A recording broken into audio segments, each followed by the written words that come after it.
क्या अपने कर्मों का फल माता पिता को भी भोगना पड़ता है, या माता पिता के कर्मों का फल संतान पर आता है? महाराज जी मुस्कुराए और बोले, बेटा, संसार में संबंध केवल शरीर के नहीं होते, कर्म के भी होते हैं।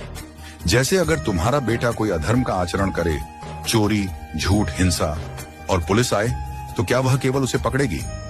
नहीं, वो पूछेगी, कौन है इसकी मां, कौन है पिता?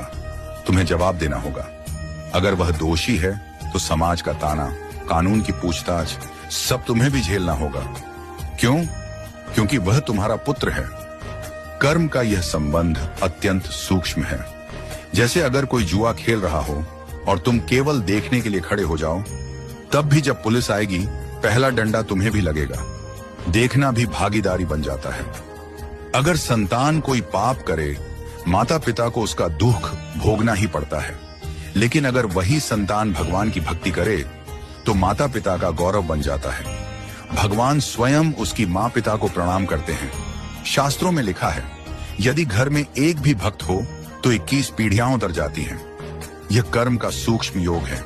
जैसे आग में हाथ डालो, जलोगे, चाहे जानबूझकर डालो या भूल से, परिणाम तो होगा ही।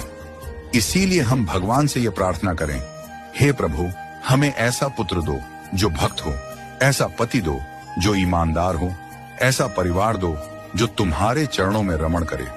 क्योंकि यदि परिवार अधर्मी हो गया तो उसके पापों का ताप तुम्हें भी सहना पड़ेगा।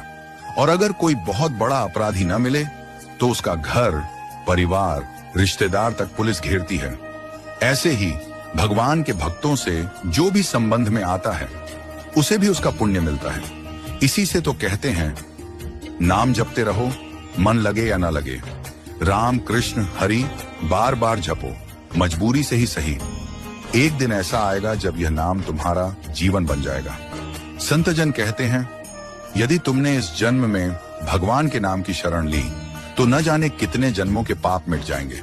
पर समस्या यही है, आज मन ठहरता नहीं। आज संकल्प लेते हैं कि संयम से चलेंगे और कल भोग के सामने फिसल जाते हैं। लेकिन बेटा, यदि आज तुम दृढ़ निश्चय कर लो तो एक दिन ऐसा आएगा कि तुम नाम को छोड़ना चाहोगे और वो नाम तुम्हें छोड़ने नहीं देगा। भगवान तो कृपालु हैं ही, पर उनका नाम उनसे भी ज्यादा कृपालु है। इसलिए कहता हूं, मजबूरी से ही सही, जबरदस्ती रट लो। राधा राधा राधा राधा, यही परमानंद है, यही सुख है, यही परलोक है, यही मोक्ष का मार्ग है। यह कहानी केवल एक उपदेश नहीं, जीवन का दर्पण है। धर्म, कर्म और प्रेम, इन तीनों का सुंदर समन्वय ही हमारे जीवन को सफल बनाता है।